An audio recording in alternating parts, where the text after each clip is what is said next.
Oh boy, some things in this world are just absurd. I hear people talking about pretty privilege, right? Okay, what do I think about that? Ugh.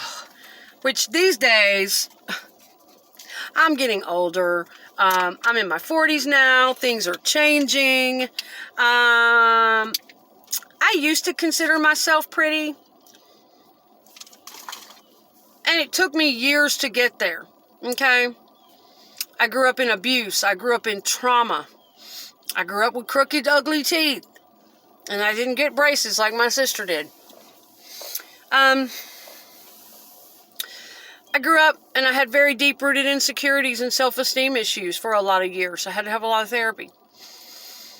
But as years went on in therapy and whatnot, I started working on myself and learning to love myself and appreciate myself and come into my own as a woman.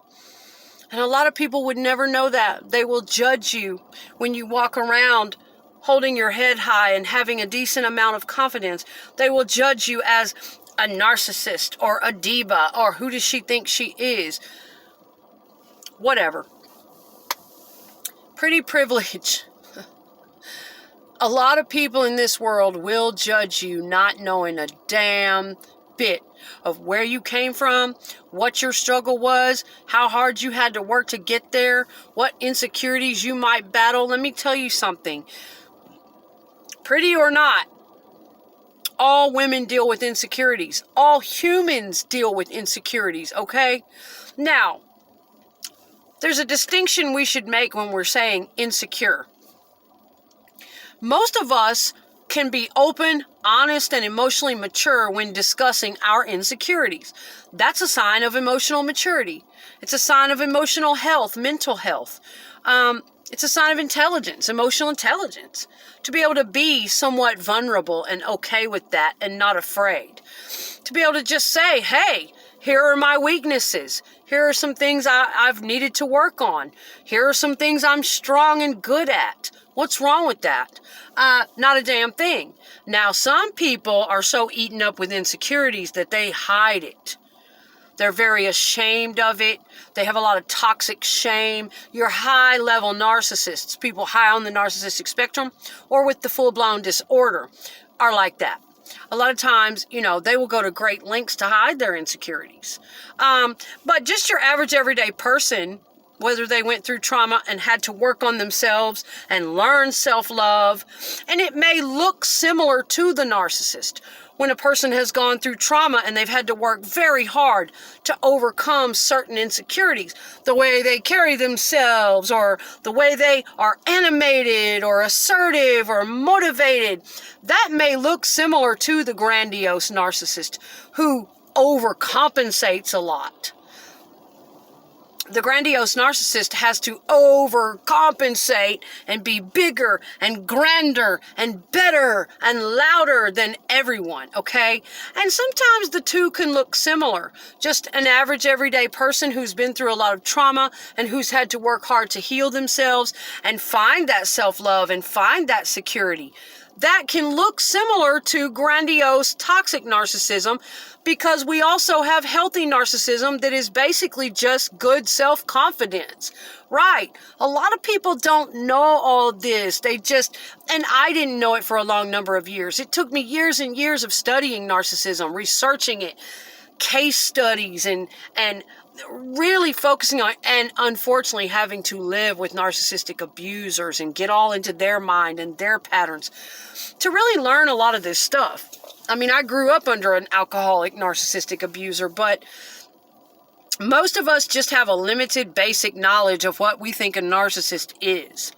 A lot of people don't understand the complexities of it, and it's important because if not, you're going to misjudge a lot of people. You're going to miss out on a lot of information, and it could protect you at some point in your life. So it's really good to know the honest truth about it, okay? And a lot of times, yes, it can be confusing. Good, healthy confidence, self-motivation, that is our healthy narcissism. It's right there. Narcissism falls on a spectrum, and we all have a certain amount of healthy narcissism. That's right. But it's when it goes over the line, way up the spectrum, we have too much narcissism. That's when it becomes a problem.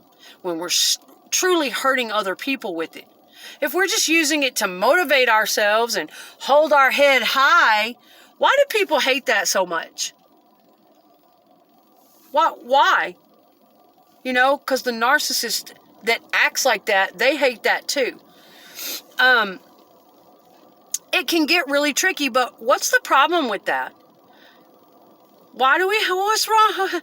Most healthy people don't get offended by another confident person. A toxic narcissist does.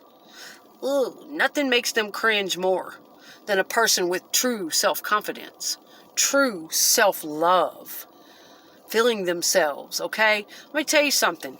Those types of people will be there for you. They have more empathy, more compassion, and more heart in their fucking pinky finger than a real toxic narcissist, a real narcissistic abuser. So I'm thinking, why do we hate people that love themselves and care about themselves and dress up and hold their head high and snotty little attitude? I mean, you know, when you think about it, I know a lot of people like that. And at the end of the day, they are salt of the earth human beings. Yep, there for you. Empathy, compassion, friendship. There for their family. They care about others. You know, they're really stepping up. So don't let that kind of thing fool you and throw you off. And it's just absurd to me. Pretty privilege. Back to that. Sometimes I feel like the psychic Sloan Bella talks about that this is inverted world. That everything here is just so backwards, upside down, absurd, and ridiculous. I really do feel like I'm in the freaking Twilight Zone. The more I learn and grow, spiritually evolve, and take a look at things and become self-aware and reach different dimensions of consciousness and just take a look at this world, my God, it is inverted, okay? Because a lot of the time, people who do look a certain way or have a certain body type, a lot of times I think it's all about energy too. You could look like a damn bulldog, but if you have the right energy, the right confidence, that is what is attractive. That is what pulls people to you magnetically. You work with what you have. Crooked teeth and all, baby. That's just it, okay? Shit, I'm getting older. I sleep deprivation a lot of the time. I got bags under my eyes. I got crooked teeth. Getting some gray hairs. I'm going to work with what I have. What's wrong with that? What is wrong with waking up and putting a ribbon in my hair and putting my earrings on and feeling the best I can about myself? But you know what? There would be people out there that wouldn't even know that that might be the only highlight of my day. That wouldn't even know what I'm struggling through in my life. That might look at me and go, and I want people to think about this when they do it. The next time they're looking at somebody who you cannot judge by appearances. You don't know somebody's heart. You don't know their struggle. That might have been the only highlight of my day is I got 3 minutes to put a ribbon in my hair and put some earrings on, and maybe that perked me up a little bit. The rest of my life might be fucking horrible. You don't know. You don't know. And I have found that actually people who look a certain way, and I don't think it's necessarily about looks. It's about the energy, the confidence, the heart. I don't know about everybody, but I've attracted a lot of people in the past that because of their low self-esteem, because they were so highly insecure and they had not worked on it, okay? I might have got off topic earlier. Toxic insecurity, okay? The healthy insecurity, we all have some of that. We're human. Okay, if we didn't have a little insecurity, we'd be fake. We wouldn't be human. But there are toxic people who are so eaten up with insecurities, they haven't worked on it, they don't want to work on it, and they will do just about anything to hide it. I'm not insecure. I'm the shit. That's why it's hard to tell the difference sometimes from healthy confidence and a narcissist that's overcompensating because they are so insecure. Okay? But they will also be pathologically jealous of you. They will be spiteful to you. And you can't really help how you look. And you may have worked on your energy for a long number of years, but I have found that if you are happy and confident and just doing the best you can with what you've got, that I've attracted a lot of people that were underneath their mask. They resented me. Something about my energy, my love, my honesty, my authenticity. In a lot of cases in my past, these people would have low self-esteem or addictions or insecurities, and they would actually reject me. That, yeah, I've been rejected a lot, okay? And I used to consider myself pretty nice looking. I mean, I've been, in the last couple of years, I've been having some self-esteem issues because I went through a really nasty relationship with a really nasty narcissist who did everything he could to break my self-esteem. And they'll go after people that are... They go after people that in their mind are not as passionate as you. Okay, I'll put it that way. I don't want to say uglier than you, but a lot of times that's what happens. They'll go for people that don't look as good as you, that aren't as smart as you, talented as you. They're not as honest as you. They don't have as much self-esteem as you do. They're not working on themselves. They're strung out. I've been through that in the past, where the people I was attracting would always reject me for other drug addicts. Yes, because I have a history of attracting addicts. Because of my upbringing, yes, I'm working on it all. I understand, but yeah. So that's my experience with pretty privilege, is that I would attract people, and some of those people I loved so deeply. I was so humble around them. I don't have an attitude like that unless you fuck with me, you betray me or try to hurt me, and then I'm going to hold you accountable for it.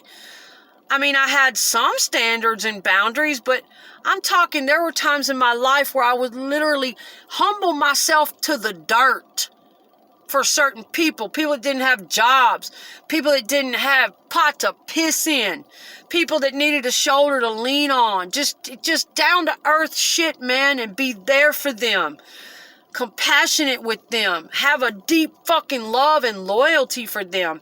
And I have been rejected by them even.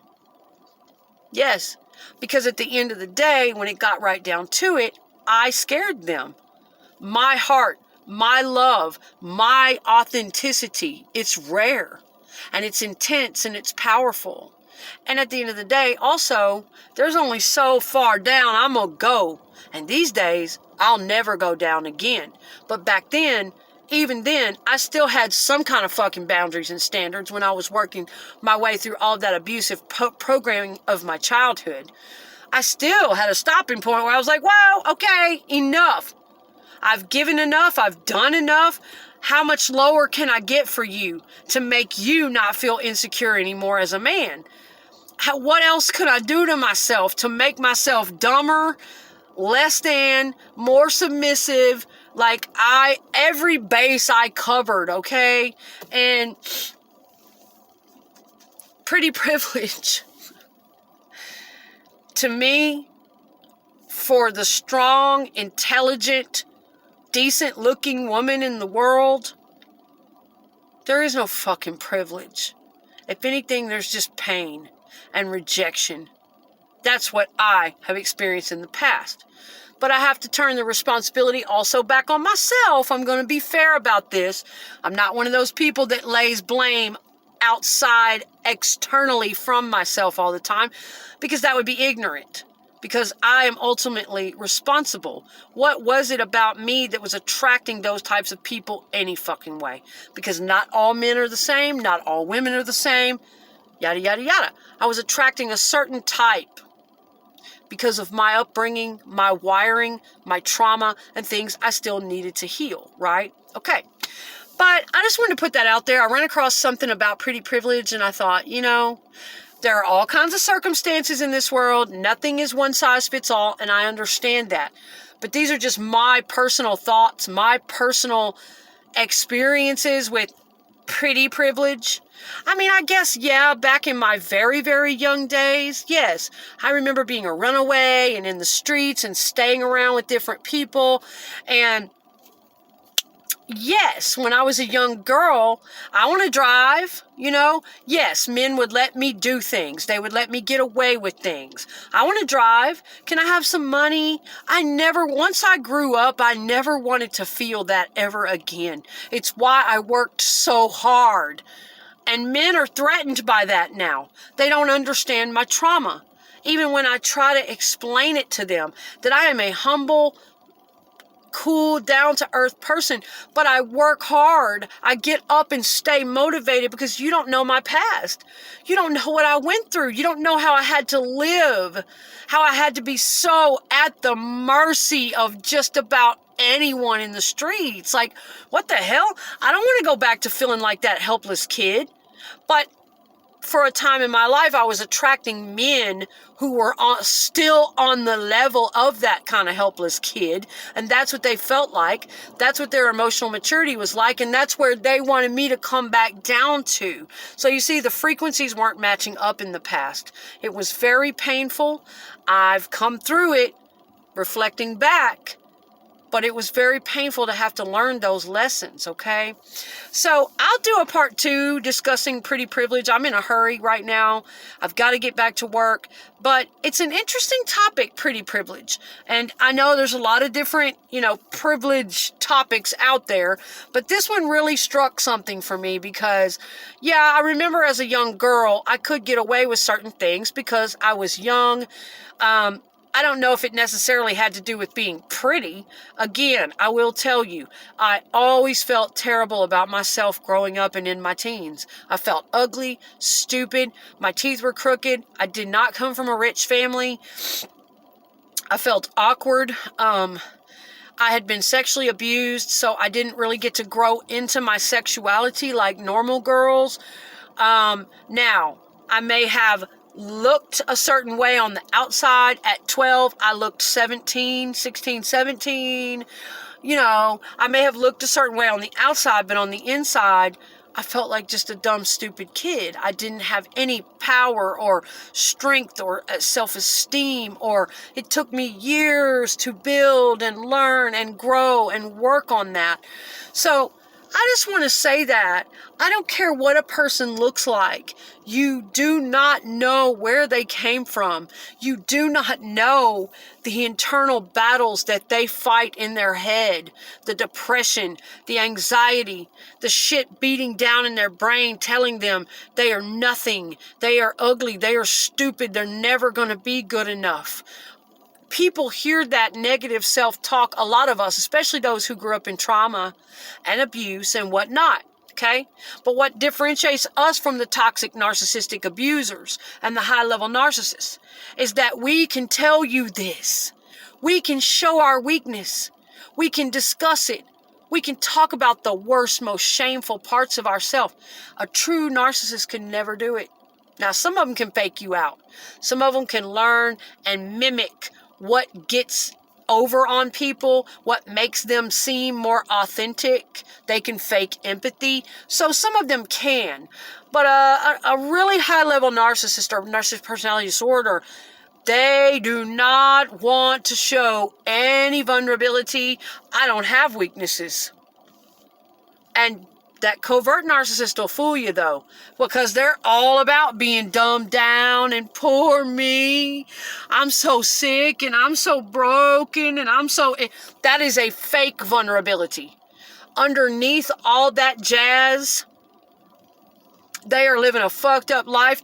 Yes, they are all of that, but underneath all that jazz, they are just as arrogant, entitled, all of the things of the grandiose narcissist. That one is very tricky, okay? But it just doesn't matter. It doesn't matter. What you see on the outside, you never know. You never know where the hell somebody's been, what's going on in their brain, and what differentiates us from the toxic abusers and predators and narcissists is that, yes, we will face this stuff and we will work on it. And we can open ourselves and be transparent like that and say, yeah, I used to act like that. Yep, I used to think like that. Yeah, I feel this way. We can show some of our weaknesses, some of our problems. That makes us balanced and authentic. If we didn't, there would be a problem. So, yeah, narcissists don't like to do that. You will hardly ever find a high-level narcissistic abuser or that type of person on camera talking about their character defects, being that example of honest transparency, showing others that it's okay to be truly and authentically vulnerable. Don't get me wrong, some people use the word vulnerable. It can mean different things in different contexts. Vulnerable, open to, subject to ridicule, fearing ridicule, vulnerable, open for attack, not protected. Depends on what context you want to put vulnerable in. But vulnerable in the healthiest sense of the word, speaking from the context of emotional intelligence, you should be able to be vulnerable, to show love, It just says something about your emotional intelligence when you can be in your authentic feeling, whatever it is, and identify it and work through it. If you're sad, you're sad. If you're grieving, you're grieving. You truly broke my heart. I really have these deep feelings for you. If you can talk like that and be on that wavelength instead of, I didn't feel anything for you anyway. I don't even like you. Like a kid on the playground. That's kind of what's going on with the narcissist. They are very regressed, very arrested development with all of that, okay? And if you're around them too long, it will regress all of your hard work.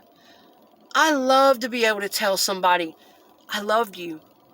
I care about you. I care about your well-being. It hurts me when this is going on.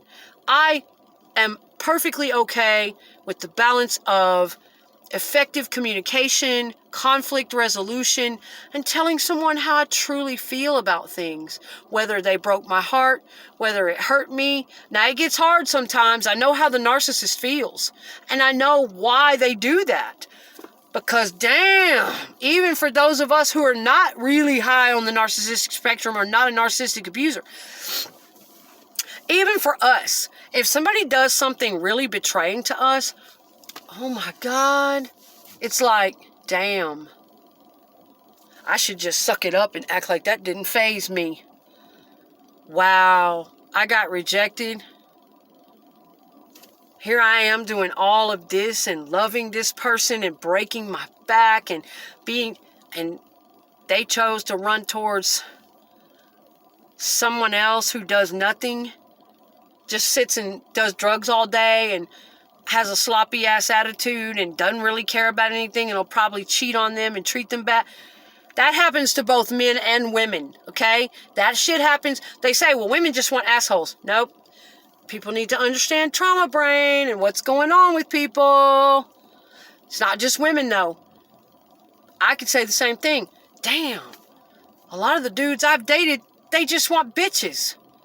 They just want toxic, drug-addicted, cheating bitches who put their stiletto in their throat. There's a psychology to all of that, guys, okay? I could get into that. I'll get into that in a future video about people, even people who are healing and trying to be on a certain wavelength.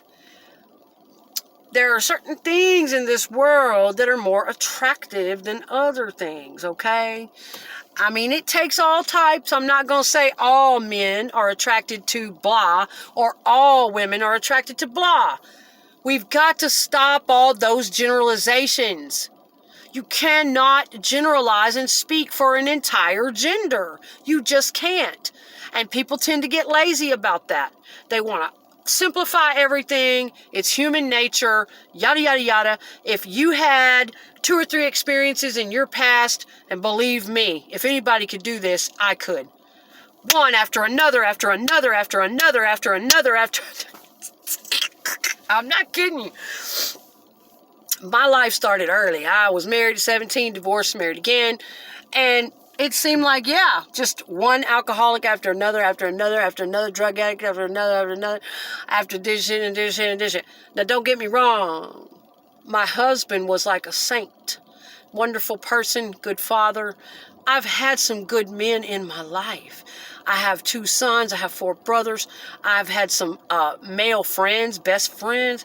I have some good men in my life, man, that I respect. I've had male coworkers that I just loved. Friends that I just admired them as men and respected them, okay? So don't get me wrong. I'm not one of those victim-oriented. My whole life has been nothing but mistreated, and that would be a damn lie. And I always have to come full circle and take responsibility. Again, what I told you earlier. Why was I attracting that type of man? One after another, after another, after another. Because there were certain things in me. Until certain things are healed, you're going to be attracted to certain things. It's just the way it is. If you're still unhealed part of your brain and you grew up around certain things, alcoholics, drug addicts, criminals, beatings, abuse, whatever, until you get that shit healed, and that's a process. One step, one step, one step. That shit happens over a long period of time, that healing work. So during that healing work, you're still falling into shit. You're still becoming attracted to certain shit while you're working on it, you know? And so it's just the way it was for me for a long time. But in that unhealed mindset, it was like, I literally would not be attracted to, this is why I know it broke my heart, but this is how I know what happened in my last relationship. But I just thought, my God, at age 40-something, it should be different now. Yeah, maybe at 20, maybe even at 30. But I would not be as attracted back then when I was a lot younger to the men who had themselves together and treated me with respect and ran their lives a certain way, and they had certain boundaries and certain self-respect and certain things going on. I wouldn't be as attracted to that because I was still fucking emotionally immature. You get it? Yep. That's how I know from my own experience in the past what's going on with people now. It's how I can see through them. It's how I know because I've already done it. But it's kind of shocking to see a man or a woman acting like that in their 40s. You're still doing shit like that? That is what really threw me off about my last relationship. But, you know, this person was a severe alcoholic, and for 6 years, it didn't matter what I did for him. And that's a narcissist too, but it just didn't matter. He felt more comfortable around other severely addicted women who were on a certain wavelength, who were not doing. And I'll talk about my own addiction story. Mine is a little different, a lot shorter than most people I know. And I got put on a maintenance drug, and I'll talk all about my journey of addiction in another video. But my mentality is different. I didn't want to be a part of that lifestyle. I have a whole different frequency about me, different boundaries, different self-awareness, the goals in life, just different things. And this person kind of did a bait and switch on me. Covert narcissist. He made me believe that that was the life he wanted. And it wasn't. Underneath it all, he was used to a certain type of lifestyle with a certain type of woman, and he was very threatened by me. No matter how I brought myself down to earth or lowered myself, which you should never do for someone, no matter how submissive I was, how good I cooked or cleaned, tried to hit the balance of not being too much like a doormat, but being submissive and understanding and compassionate and loving.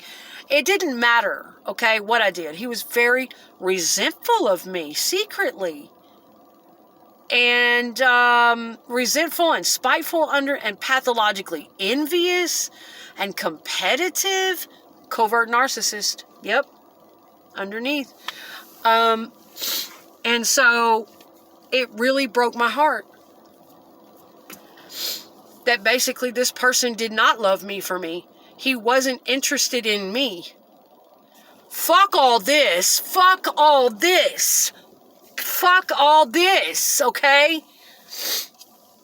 At the end of the day, it was supposed to be about friendship, heart. Where did you come from? What happened to you? What's in your soul? What makes you feel joy? Caring about each other's well-being. Like, it was supposed to be that. And no. Instead of loving me, he wanted to be me. He hated me. And to hurt me, he would flirt with any old dirt clod he could find. It didn't matter. He felt much more comfortable. And I'm like, Jesus, it's not like I'm anything special. I'm just a goddamn girl who's been through a bunch of trauma in my life that can get down with the fucking best of them, that's lived in the streets, that's been fucking homeless, that's had it tough, but at the same time has learned some manners and some etiquette and refined myself a bit and put some time and effort into my own growth and bettering myself and having better boundaries and better self-love, and even worked on trying to be a better partner. And he took all of that and interpreted it in some whole different fucking way. He took me and my character and inverted it all and twisted it all. And that's brain damage. That's trauma brain. That person had been through so much in their life that they had never worked on.